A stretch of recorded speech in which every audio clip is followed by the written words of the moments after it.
Good morning, hello friends. मेरा नाम जय शास्त्री। मैं आपका मरीन मुसाफिर स्वागत करता हूं तहे दिल से आपके अपने यूट्यूब चैनल मरीन मुसाफिर में, जहां मैं आपको घुमाकर दिखाता हूं हर दिन, लगभग हर दिन एक पोर्ट और उसके बारे में, उसके शहरों के बारे में, वहाँ के रोज़मर्रा के जीवन के बारे में, लोगों के बारे में, कल्चर के बारे में और वहाँ के हिस्ट्री, सभी चीज़, जितना चीज़ मैं घूम के देख पाऊँगा मैं आप लोगों को वो दिखाने की कोशिश करता हूँ और सदैव करता रहूँगा, ताकि मेरे साथ साथ आप लोग भी इन नज़ारों का आनंद उठा पाएँ और घर बैठे या काम पर जाते जाते आप भी इन नज़ारों का मज़ा उठाएं। तो मेरा खाली इतना ही कोशिश है। तो अब मैं रेडी हो रहा हूँ दोस्तों, सुबह का वक्त है, ड्यूटी के लिए रेडी हो रहा हूँ और आज हम लोग पहुँच रहे हैं हॉनिंग्सवैग, जो नॉर्वे के एकदम उत्तरी दिशा में है। और यहाँ जो कुछ भी आप देखेंगे ये नॉर्दर्न मोस्ट है, मतलब इसके आगे उत्तर में कुछ भी नहीं है। यह लैंड का आखिरी है, यूरोप का आखिरी छोर है। इसके आगे आर्टिक पोल, सीधे नॉर्थ पोल लग जाता है, तो इसके आगे कोई लैंड नहीं है बताते हैं। जैसे कि मान लीजिए फुटबॉल होता है और फुटबॉल के ऊपर जो रिंग होता है वो है आर्टिक सी, और जब ये जो नॉर्वे का नॉर्दर्न हिस्सा जो है उसी को कहते हैं हॉनिंग्सवैग, और हम लोग आज वहीं पर हैं। जैसे कि मान लीजिए कि दुनिया का मुकुट, जैसे हम लोग मुकुट पहनते हैं रिंग टाइप का, वैसे अगर धरती को रिंग पहनाया जाए तो यह उसके रिंग में बसेगा हॉनिंग्सवैग। तो आप देख सकते हैं ये मैप, एकदम नॉर्थ में ये शहर बसा हुआ है हॉनिंग्सवैग। ये अपने आप में अद्भुत शहर है। ये बहुत सारे आश्चर्य संजोए हुए है। इसकी सिग्निफिकेंस इतनी है, इसकी खासियत इतनी है कि वो बताते बताते थक जाएंगे, लेकिन इसकी खासियत ख़त्म नहीं होगी। आप देख सकते हैं हॉनिंग्सवैग, पढ़ पाएंगे, एकदम नॉर्थ में है। सो इसको लैंड ऑफ मिडनाइट सन भी कहते हैं। So welcome to हॉनिंग्सवैग।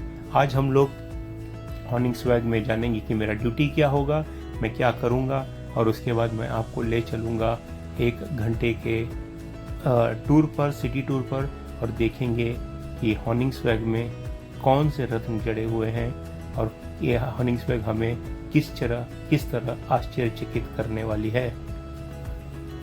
मैंने बहुत सुन रखा है हॉनिंग्सवैग के बारे में, पहले भी आ चुका हूँ, लेकिन मैंने कभी ऐसे ट्रैवल बैग नहीं बनाया था, तो आज मेरा ये कोशिश है।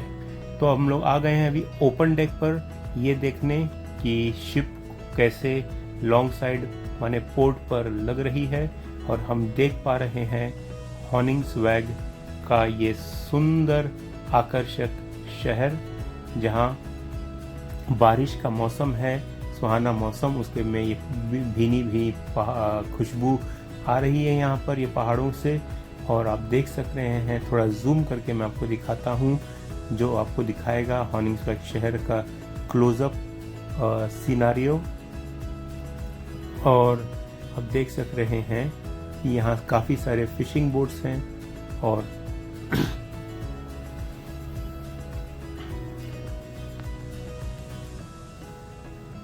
तो दोस्तों, हॉनिंग्सवैग के बारे में बताने जाएं तो हॉनिंग्सवैग उस जगह पर स्थित है जहां साल में 1.5 महीने सूरज ढलता ही नहीं, जो समर का मंथ कहलाता है, और विंटर में, जाड़े के मौसम में यहाँ 1.5 महीने नवंबर दिसंबर में यहाँ सूरज उगता ही नहीं है। जो आप होराइजन देखते हैं, सूरज होराइजन के नीचे ही रह जाता है और ये उगता ही नहीं है। केवल सूरज की हल्की सी किरणों का लाइट आता है, बस वही उनका विंटर में लाइट होता है, नहीं तो सूरज होराइजन के ऊपर ही नहीं आता है। जैसे आप देखते हैं धरती, और ये आप देख रहे हैं पहाड़, ये सर्दियों में एकदम से बर्फ़ के चादरों से समा जाती है और चारों तरफ बर्फ़ ही बर्फ़ होते हैं। यहाँ बहुत सारे स्कीयर्स आते हैं अपने स्कीइंग के दिखने के लिए, और ये शिप, जो पोर्ट हेल्पर्स हैं, वो शिप के रस्सी खींच रहे हैं ताकि शिप को मजबूती से बांधा जाए और शिप सेफली इसमें रहे ताकि कोई विंड आए। तो अब हम जा रहे हैं ब्रेकफास्ट कर रहे हैं, तो ब्रेकफास्ट करने के बाद जाएंगे सीधे ड्यूटी पर। और ये है गैंगवे, हम जा रहे हैं गैंगवे के बाहर मेरी टीम के साथ। और ये मेरे पीछे आप देख रहे हैं मेरा प्यारा सा शिप, इसका नाम है आर्केडिया। ये है मेरे फ्रेंड्स सिक्योरिटी टीम। हर रोज सुबह इनसे मिलना होता है। हॉनिंग्सवैग इस जगह का नाम है दोस्तों।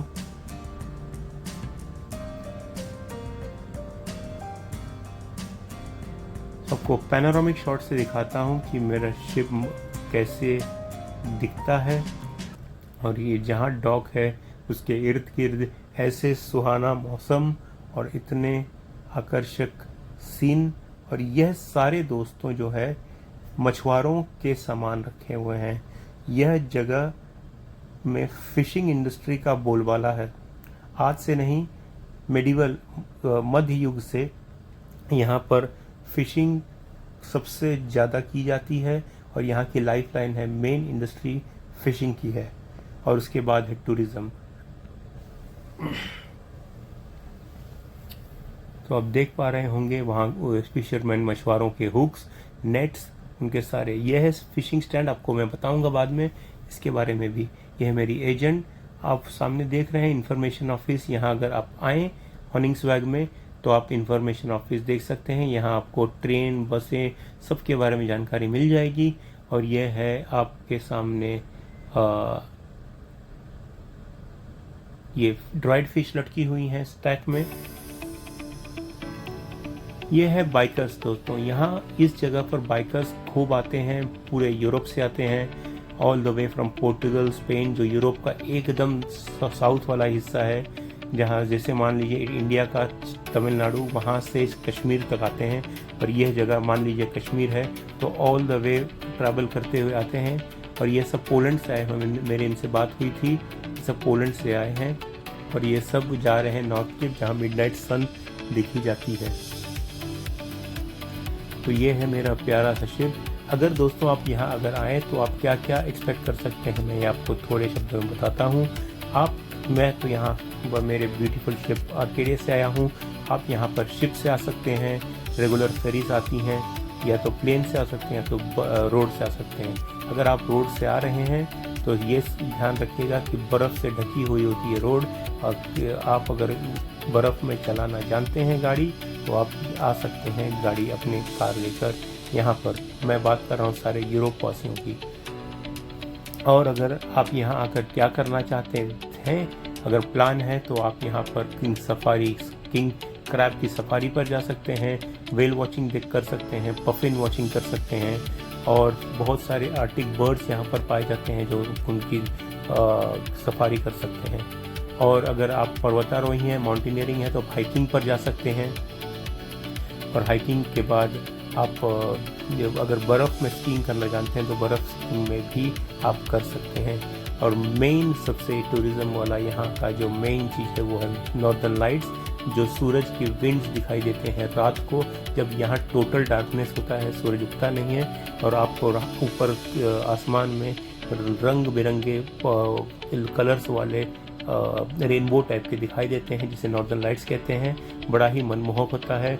और मिडनाइट सन, समर में यहाँ कभी सूरज ढलता ही नहीं और 24 घंटे यहाँ पर डे लाइट होती है। आप पढ़ सकते हैं रात के 11 बजे भी, तो आप देख सकते हैं। और यहाँ अगर आप आएंगे तो आप एक ध्यान रखिएगा कि यहाँ का मौसम जब चाहे बदल जाता है। ठंडी हो या गर्मी हो, चाहे मौसम जब चाहे, कभी बारिश हो जाएगी, कभी ठंड पड़ेगी, कभी अचानक मौसम साफ हो जाएगा। तो आएँ तो हर मौसम के लिए रेडी होकर आएँ। और काफ़ी सारा आपके ठंड के कपड़े भी लाना ज़रूरी होगा, क्योंकि यहाँ काफ़ी सारे कपड़े बहुत महंगे होते हैं, क्योंकि ये इतने दुर्गम इलाके में आता है कि यहाँ वैसे भी बहुत एक्सपेंसिव सब चीज़ होते हैं। एक कॉफ़ी आपको बता के चलूँ, एक कॉफ़ी लगभग 10 पाउंड या 9 पाउंड का होता है, जो इंडिया में 900 या 950 के करीब होता है।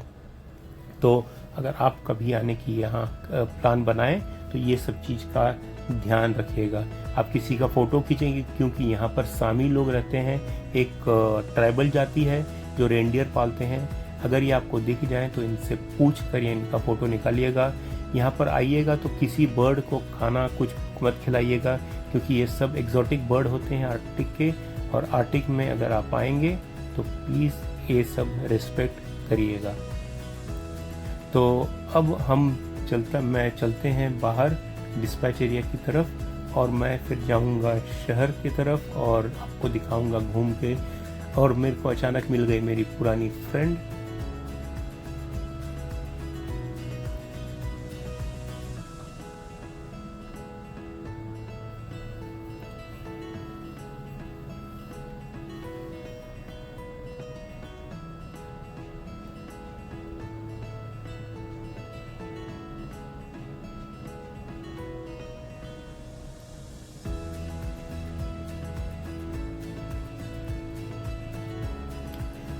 तो दोस्तों, जैसे मैंने कहा, ये है यहाँ का फिश स्टैक। लोग यहाँ पर इसमें फिश को ड्राई करने के लिए सुखाते हैं, और यह तापमान जो रेगुलर रूम टेम्परेचर होता है इसमें ये सूख जाती है।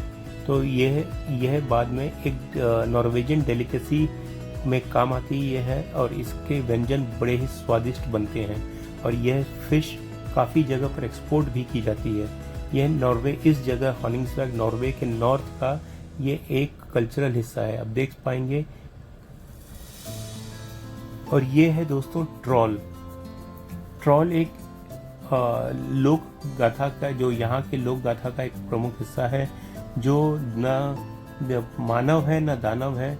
यह एक शरारती दानव के रूप में इसे प्रस्तुत किया जाता है, और बच्चों को इसकी कहानी सुनाई जाती है। और ये बताया जाता है कि ये अंधेरे से बहुत डरते हैं, और जैसे ही इनके ऊपर उजाला पड़ता है और यह पत्थर के हो जाते हैं, ऐसे लोक मान्यता है। और यहाँ के लोग इसे बहुत मानते हैं। लेकिन ये वाला जो ट्रोल है ये बड़ा ही मजाकिया लग रहा है, और मुझे नहीं लगता कि मुझे नुकसान पहुँचाएगा। और ये है बामजे। दोस्तों, ये एक कुत्ता है जो सेकेंड वर्ल्ड वॉर में एक कैप्टन, जो एक थ्रॉड शिप के कैप्टन थे, उन्होंने इसे खरीदा था 1937 में। और यह कुत्ता इतना चालाक और इतना होनहार और होशियार था कि यह शिप में कैप्टन के साथ कैप्टन को बड़ी मदद करता था। कैप्टन के क्रू को टाइम पर घर पर लाना, उसके पास अपना खुद का बस पास भी होता था दोस्तों। इसका नाम था बामजे। और यह कैप्टन को वॉच रखने में, जैसे शिप चलती है तो कोई किसी को नज़र रखनी पड़ती है कि कोई कुछ रास्ते में ना आए, तो यह डॉग बामजे अपने कैप्टन का बड़ा मदद करता था। और यह डॉग, अगर कोई क्रू अगर किसी पोर्ट में लग गया है तो उसके बाद उसको लेकर भी आने का इसका काम था। तो यह डॉग को देखकर इतना अच्छा लगा दोस्तों। और यह मूर्ति इसकी इतनी जीवंत बनाई है कि इसको देखने से ऐसे लगेगा ही नहीं कि जैसे ये कोई पत्थर का या मूर्ति का डॉग है। इसकी आंखें देखेंगे आप तो ऐसे लगेगा जैसे ये आंखें अभी पलक झपकने वाली हैं। और ये डॉग के बारे में इसकी हिस्ट्री आज की तारीख, जब इसकी मौत हो गई थी 1944 में, तब इसे स्कॉटलैंड में दफनाया गया था, जिसमें गार्ड ऑफ ऑनर दिया गया था। इसको स्कॉटलैंड से भी इसी को मेडल मिला हुआ है, और नॉर्वे के लिए भी इसको मेडल मिला हुआ है, नॉर्वे गवर्नमेंट से भी, क्योंकि ये उस समय जब वर्ल्ड वॉर हुआ था तब एक शिप में यह तैनात था। तो चलिए चलते हैं शहर की तरफ, सिटी, और देखते हैं यहाँ क्या है देखने के लिए। और बारिश का मौसम है, सब जगह गीला गीला है। यहाँ के लोग साइकिल बहुत चलाते हैं दोस्तों, और फिट रहते हैं। फिटनेस यहाँ मेन एजेंडा होता है। तो चलिए चलते हैं, क्रॉसिंग करके राइट की तरफ शहर है, और ये चलेंगे हम सीधे। और दोनों तरफ आप देख पाएंगे कि ये सारी दुकानें हैं। और ये सारी दुकानें दोस्तों, यहाँ की दुकानें और इंडिया की दुकानें में फ़र्क होती है, क्योंकि यहाँ की दुकानें आपको दरवाज़ा खोल कर अंदर जाना होगा, क्योंकि यहाँ का मौसम इतना ठंडा होता है मोस्ट ऑफ द टाइम। यह है यहाँ का लोकल बस फिनमार्क, ये काउंटी का नाम है जहाँ हॉनिंग्सबर्ग है, इसे स्टेट कहते हैं इंडिया में। सारे सीनियर सिटीजन रिलैक्स कर रहे हैं। आप देख सकेंगे, ये देख सकेंगे प्यारे से पत्थर सजाए हुए हैं विंडो में। तो अब मैं चलूँगा जल्दी जल्दी क्योंकि बहुत सारी चीज़ कवर करने होंगे। छोटे से मेरा मेन एजेंडा होगा यहाँ का फिशिंग हार्बर, जिसका इतिहास बहुत ही पुराना है और मुझे बहुत ही पसंद आता है जब मैं फिशिंग हार्बर में जाके देखता हूँ, क्योंकि बहुत चीज़ फिशिंग हार्बर की होती है जो लोगों को पता नहीं होती। ये एक स्टैचू है फिशिंग हार्बर के सामने, जो एक व्यक्ति एक कॉड नाम के फिश को लेकर खड़ा हुआ है। 1962 में इसे रखा गया था। ये एक कैंडिक बैंक की तरफ से इसको दिया गया था, इस शहर के लिए भेंट। अच्छा स्टैचू लगा तो मैं देखने चला आया। तो यह है फिशिंग हार्बर। आप देख सकते हैं यहाँ काफ़ी सारे फिशिंग बोट्स रखे हुए हैं। मैं ज़रा आपको नज़दीक से दिखाऊंगा कि यह बोट होते कैसे हैं और यहाँ कैसे यहाँ के लोग फिशिंग करते हैं। तो यह है बोट जहाँ फिशिंग बोट्स को बांधा जाता है। तो मैं नीचे उतर के दिखाऊंगा आपको कि ये बोट्स कैसे दिखते हैं, कितने बड़े होते हैं, और तब आपको एक अंदाज़ा आएगा कि यहाँ फिशिंग कितने बड़े पैमाने पर की जाती है। तो यहाँ के मेन फिशेस हैं दोस्तों किंग क्रैब, कॉड, हेरिंग, ये सब आर्टिक फिशेस हैं। और ये सब बोट, तो आपको ये बात बता दूं दोस्तों कि यह जो फिशिंग हार्बर आप देख रहे हैं, यह सेकेंड वर्ल्ड वॉर में जर्मनी ने पूरी तरह इस शहर को तहस नहस तबाह कर दिया था। बस एक ही चीज़ बचा था यहाँ पर, जो है हॉनिंग्सवैग चर्च। उसके सिवा यहाँ पर कुछ नहीं बचा था। ये सारे चीज़ तहस नहस हो गए थे। इसे सारे फिर से बनाया गया है 1944 के बाद, जब सेकेंड वर्ल्ड वॉर ख़त्म हुआ था। तो आज यहाँ के मछुआरे ऐसे बोट रखे हुए हैं जो दूर से देखने पर ऐसे लगता है कि जैसे एक एग्जॉटिक यॉट हो, पर अंदर बाद आप नज़दीक आके देखेंगे तो ये वाकई फिशिंग बोट्स हैं ये सारे।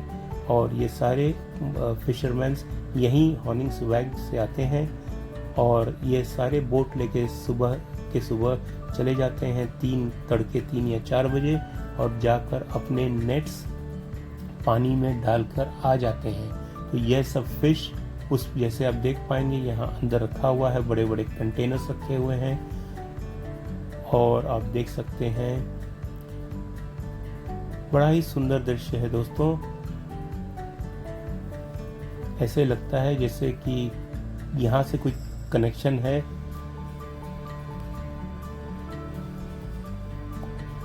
ये पीले वाले बोट को देख के मुझे ऐसा लगा कि इसके नज़दीक जाके देखा जाए कि आखिर यहाँ के मछुआरे बोट पर अपनी लाइफ कैसे बिताते हैं। इस बोट में सब कुछ रखा हुआ है दोस्तों, टीवी से लेके सारे एंटरटेनमेंट के सामान हैं। और ये बोट इतने स्मार्ट होते हैं कि ये खुद के रडार पर चलते हैं, और इन्हें जो एक बड़े शिप में आप पाते हैं, जो टेक्नोलॉजी वो सब इस शिप में होती है, ताकि ये शिप कहीं बादलों में फंस जाए या कहीं इसमें तूफान में फंस जाए तो मदद आप इन मछुआरों को तुरंत मिल सके। तो अब चलते हैं आगे। मुझे और ये देखना, चर्च देखना है यहाँ पर, तो चर्च की तरफ चलते हैं। और ये देखिए मुझे चलते हुए दिख गया एक फिश का बोट जो फिशिंग करके लौट रहा है, और यह सीधा जाएंगे मार्केटिंग में। ये बोट मछुआरों के लिए इसलिए भी बनाया गया था दोस्तों कि यहाँ इन्हें मार्केटिंग की ज़रूरत ना पड़े, तो यहाँ पर जब फिश लेके आए तो लोग यहीं से उसे खरीद लें। तो आप देख सक रहे हैं 2 बोट में प्यारा सा आर्केडिया, मेरी प्यारी सी आर्केडिया यहाँ पर मेरे पीछे आप देख पाएंगे, जो मेरी शिप है। और ये जो शिप है आप देख रहे हैं ब्लैक और रेड और वाइट कलर की, ये शिप में मेरी वो फ्रेंड काम करती है मिली, जो आपको मुझसे मिली थी पोर्ट के बाहर, और अब वो इसमें शोर एक्सकर्शन असिस्टेंट मैनेजर का काम करती है। और यह फेरी करती है नॉर्वे के अंदर ही कंटिन्यूसली लेके आना। और यह शहर दोस्तों नॉर्मली तो 2,500 से 3,000 लोग यहाँ रहते हैं, लेकिन अगर यहाँ मिड समर के टाइम 75,000 से 1 लाख लोग इस शहर में हमेशा हर रोज़ होते ही हैं। तो इतना इन्फ्लक्स होता है टूरिस्ट लोगों का। तो अब मैं जा रहा हूँ चर्च की ओर। ये थोड़ा ऊपर के रास्ते में है और यहाँ पर मिल रहा, ये देखिए मेरा फ्रेंड मिल गया।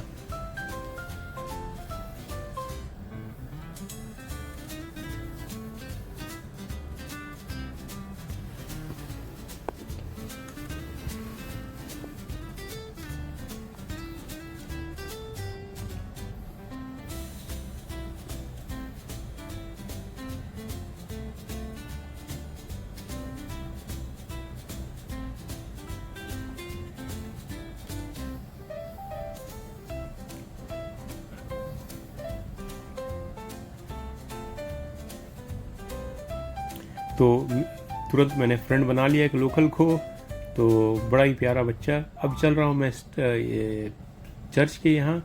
आप देख पाएंगे जैसे ही बिल्डिंग ख़त्म होगा इसके पीछे होगा प्यारा सा चर्च। ये चर्च अपने आप में इतिहास संजोए है। ये चर्च ये एकमात्र चर्च है या एकमात्र बिल्डिंग आप कह सकते हैं जो आप देख पा रहे हैं।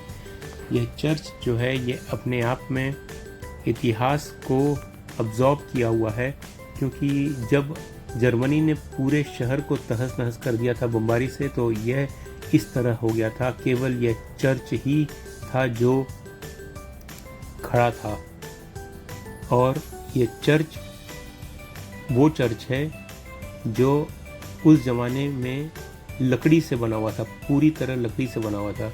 और ये चर्च को इस चर्च का जैसे बोलते हैं कि एक बाल भी बांका ना होना, तो इतने बड़े बमबारी में भी ये चर्च को एक पत्थर भी नहीं लगी और ये चर्च ऐसे का ऐसे ही खड़ा था। यहाँ के लोगों का इस चर्च में बहुत विश्वास है। जब इतने बड़े डिस्ट्रक्शन से, अगर इतने बड़े नुकसान में भी, इतने बड़े बमबारी में भी अगर ये चर्च को कुछ नहीं हुआ है, तो इस चर्च में बहुत ताकत है। तब से इस चर्च पर लोगों की आस्था बहुत है। तो यहाँ पर प्रेयर्स होते हैं। और अब यहाँ पर वीडियो अलाउ नहीं करते, केवल फ़ोटो लेना अलाउड है। तो मैंने कुछ शॉट्स यहाँ के लिए हैं आप लोगों को दिखाने के लिए। तो आप देख सकते हैं यहाँ अंदर जीसस का ऑल्टर है। काफ़ी बड़ा नहीं है, 250 से 300 लोग यहाँ बैठ सकते हैं किसी बार में। जैसे मैंने आपको बताया यहाँ 2,500 लोग ही टोटल रहते हैं किसी भी समय यहाँ के लोकल। तो यह सुंदर नज़ारा अद्भुत है दोस्तों। कुछ चीज़ों का कोई तोड़ नहीं होता, कोई जवाब नहीं होता, केवल उस आस्था होनी चाहिए। यह है इसके बगल में ग्रेवयार्ड। वह यहाँ जैसे क्रिश्चियन पद्धति में दफनाया जाता है, तो यहाँ के लोगों का ग्रेवयार्ड यही है।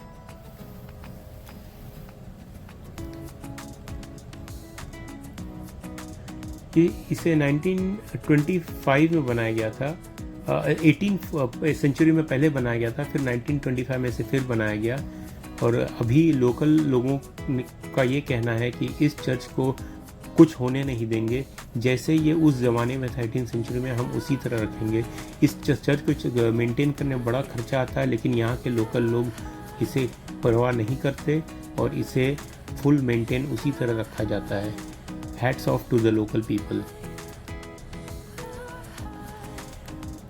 तो यह है यहाँ का बस स्टॉप, आप देख पाएंगे। और आप समझ ही गए होंगे कि ये बस स्टॉप क्यों कांच से कवर है, क्योंकि यहाँ का मौसम ठंडी में -, डिग्री चला जाता है, -30, -32, क्योंकि ये यूरोप का नॉर्दर्न मोस्ट है।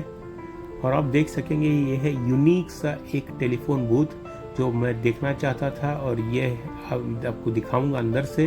ये केवल एक टेलीफोन बूथ नहीं है, ये उसके साथ साथ उसके में एक बुक शेल्फ रखा हुआ है, जहाँ पर लोग अपने बुक्स जो आप पढ़ते हैं नॉवेल्स, तो ये ला के आप रख सकते हैं, यहाँ से ले सकते हैं। और आप पढ़ने के बाद अगर आपके पास हो तो आप इसमें रख सकते हैं, क्योंकि जब यहाँ पर काफ़ी ठंड होती है तब लोग यहाँ शेल्टर भी लेते हैं और यहाँ बुक पढ़ना पसंद करते हैं यहाँ से लेके जाके। तो यह अपने आप में एक अनोखा टेलीफोन बूथ मुझे दिखा, तो आपको मैं दिखाते हुए चल रहा हूँ। बड़ा ही प्यारा कॉन्सेप्ट है दोस्तों। अगर मान लीजिए इंडिया में भी ऐसा हो तो मज़ा आ जाएगा दोस्तों। लोगों में यहाँ पढ़ने की, कला के प्रति, कल्चर के प्रति बहुत ही ज़्यादा रुचि है, जो हम लोग कभी ऐसे इंडियन इसे टेकन फॉर ग्रांटेड ले लेते हैं, जो कि नहीं लेना चाहिए। हमें इसे रेस्पेक्ट करना चाहिए। तो चलिए अभी चलते हैं शिप की ओर। मेरा टाइम तो हो गया, अभी मैं जाऊंगा सीफेयरर्स मिशन। आप देख सक रहे हैं मेरे पीछे, यह है यहाँ का residential area.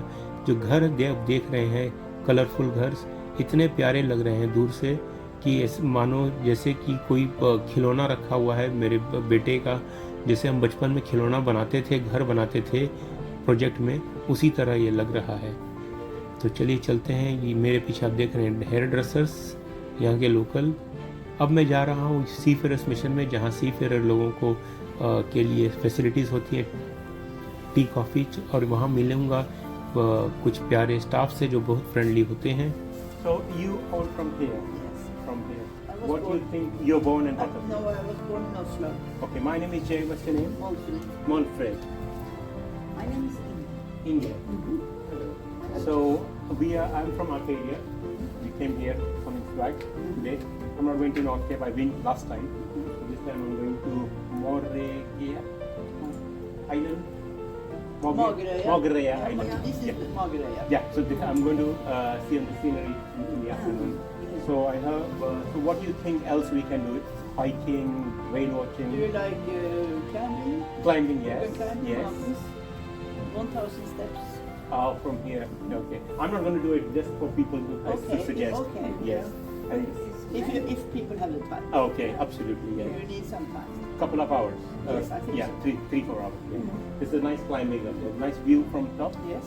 You see the houses and Okay. inland as well. That's nice to have a seafarers mission here because in Norway you have in every port you have Bergen and everywhere you've got the Not seafarers in mission. every port. No? No. But most of major ports they have. Yeah, the major Koningsberg, ones. Stavanger. Bergen, Stavanger. Yeah. Stavanger is just opposite to the ship. And also, Yes, and here you have to walk. Oh, yes. Good. Perfect. Nice. It's a nice town. Nice, very good town. Yeah, I like very it. nice people. Thank you. We are Yeah, very- we are absolutely. Very open and friendly. Absolutely. Thank you very And a much. bit, we want to know everything about people as well. That was it, isn't it? You should not Yeah, less. yes, I okay. see you speak so the population is very less, so you like to know more about people. Yeah. In India, it's other way around. We know enough, so we don't want to know anybody. So, I want to continue what they say. So here comes the first question. Yeah. Where do you come from? I come. What do you reckon? What do you think I come from? Since you mentioned something India. Here you go. Oh, I didn't have to reveal it. Sorry. Yeah. So yeah, I'm from India. I'm from Varanasi, which is north of India. Or North? North side of India. I was born there. What state? Uttar Pradesh, UP. Uttar Pradesh. You see the Ganges and the Ganges and all the cremation happens? That's where I am come from. Is it far from Uttarakhand? We're from? Uttarakhand. No, just below Uttarakhand. Then Uttarakhand is you have like, to meet the Swedish. Uttarakhand is like this, like Norway. Are you filming? Yeah. But this is a secret. No, you can say a secret. Yeah, she's knitting a sweater for a person from India. Oh, For a it's lady. a good one, yeah? For a lady. Yes. I will carry your name and the place name. Anyway, thank you very much. I'll just have a tea and I'll probably And you, like to I have to ask you to I'll put your name put on my that. name Yes, in. yes. Have you put your name? No, I'm going to put it Yeah, now. you. तो दोस्तों, अगर आप हम जो भी ship में काम करते हैं या सीमैन हैं, उनके लिए ये क्रिश्चियन मिशनरीज द्वारा बनाया गया सीफेयरर्स मिशन, जहां आप आकर अपने नाम और अपना डिटेल डाल सकते हैं और यहां बैठकर यहां आप कॉफ़ी पी सकते हैं और कॉफ़ी पीते हुए आप फ़ोन कर सकते हैं। यहाँ पर वाईफाई अवेलेबल होती है, आपके लिए प्रे कर सकते हैं। यहाँ म्यूज़िक इंस्ट्रूमेंट्स हैं, तो आप अगर सिंगर हैं या कुछ प्ले करते हैं तो आप वो भी प्ले कर सकते हैं। आप देख सकते हैं कुछ क्रू मेंबर ऑलरेडी बैठे हुए हैं और यहाँ पर है टी कॉफ़ी। तो अब मैं जाऊँगा अपने लिए गर्मा गर्म टी बनाऊँगा, कॉफ़ी बनाऊँगा, और टी नहीं बनाऊँगा, कॉफ़ी बनाऊँगा दोस्तों, क्योंकि यहाँ की डी क्वालिटी मुझे पसंद नहीं है।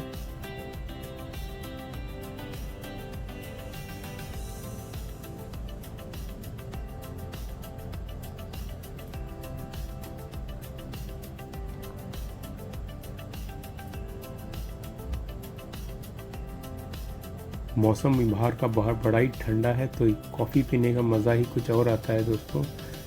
और मुझे एक कॉफ़ी की ज़रूरत थी ही। आप मेरे कपड़े पर मत जाइए, शॉर्ट्स मेरा यूनिफॉर्म है, और लेकिन ठंडा तो 10-12 डिग्रीज़ है। तो अब चलते हैं बाहर में निकल आया हूँ। अभी तुरंत मुझे जाना है शिप की तरफ, क्योंकि 1 घंटा ब्रेक था और दोपहर को मैं टूर पर जाऊँगा। तो अब मैं वापस चला शिप की तरफ। आप देख सक रहे हैं दोनों तरफ जो घर हैं, होटल्स हैं। तो आप देख पाएंगे कि आपको मैं फिर और भी जगह दिखाऊंगा जब मैं यूरोप के दूसरे कंट्रीज़ में जाऊंगा। हर कंट्री में जहाँ जैसे जो मौसम होता है उसी के हिसाब से है। तो ये है मारियो पिज़्ज़ा कॉर्नर, और यहाँ बात करते हैं यहाँ के ओनर से।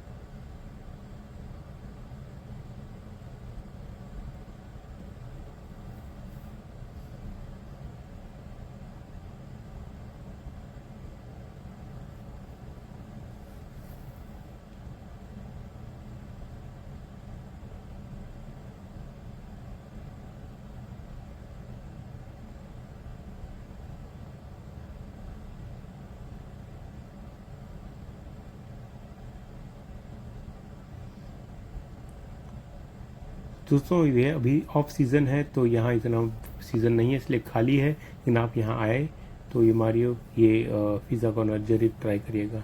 तो अब चल रही शिप की तरफ। आशा करता हूँ मैंने जितना भी कम समय में आपको ये शहर दिखाया आपको पसंद आया होगा। Please like and subscribe my channel. ये है मेरा शिप। तो अगर आपको पसंद आया होगा तो मुझे कमेंट करके आप मेरे आइडियाज़ दे सकते हैं, या मुझे बता सकते हैं कि मेरा आपको वीडियो कैसा लग रहा है। और मैं कोशिश करूँगा कि दिन ब दिन ये वीडियो अच्छा बने। और ये ट्रैवल व्लॉग मैं ना कोई एडिट करता हूँ ना कुछ करता हूँ, क्योंकि मैं रोज़ एक किसी पोर्ट पर जाता हूँ, तो मुझे एडिट करने का समय नहीं मिलता। ये मेरा काम है दोस्तों, ये मेरा लेजर नहीं है, ये मेरा ड्यूटी है। इसलिए मैं आपको सिटी भी घुमा के दिखाता हूँ मेरे ब्रेक टाइम पर। और मैं जब टूर पर जाता हूँ तो वो भी मेरा काम है दोस्तों, दैट इज़ माई जॉब। तो मुझे उसके बाद फिर जाकर इन्वॉइस करना पड़ता है, मेरा सारे एडमिन काम होते हैं, तो मुझे एडिट करने का मौका नहीं मिलता। तो मैं जितना भी एडिट कर पाता हूँ मैं उतना एडिट कर डालता हूँ। तो प्लीज़ मुझे सपोर्ट करिए और मुझे मेरा उत्साह बढ़ाइएगा। और आप जब भी यहाँ आइएगा तो इससे रेफरेंस लीजिएगा कि आपको क्या करना है। नॉर्दर्न लाइट्स देखना है विंटर में, या मिडनाइट सन देखना है। यहाँ से 35 किलोमीटर्स में नॉर्थ केप है, जहाँ आपको मिडनाइट सन वहाँ से क्लियरली दिखाई देगा। जब सूरज ढलता है तो आप सूरज जब समर में जब ढलता ही नहीं तो आप देख सकते हैं कि सूरज की लाइट वैसे ही आती है और फिर उगती ही नहीं है। जैसे डूबती ही नहीं है तो उगेगी कैसे। और जब विंटर में होता है तो विंटर में आपको सन ही दिखाई नहीं देगा, पूरा अंधेरा रहेगा। तो चलिए दोस्तों, thank you for now and please subscribe and like my channel. And I hope आप लोगों को ये वीडियो पसंद आया होगा। ये मेरा अभी न्यू ब्लॉग है, तो आपको बहुत रॉ दिखाई देगा। जैसे जैसे दिन जाएगा मैं सीखूँगा और आप लोगों को अच्छे कंटेंट बना के दूँगा, ताकि आप मैं जो देख पा रहा हूँ, मैं जो देखता हूँ, महसूस करता हूँ, मैं जो अनुभव करता हूँ, आप भी वो कर पाएँ। Bye for now, good bye.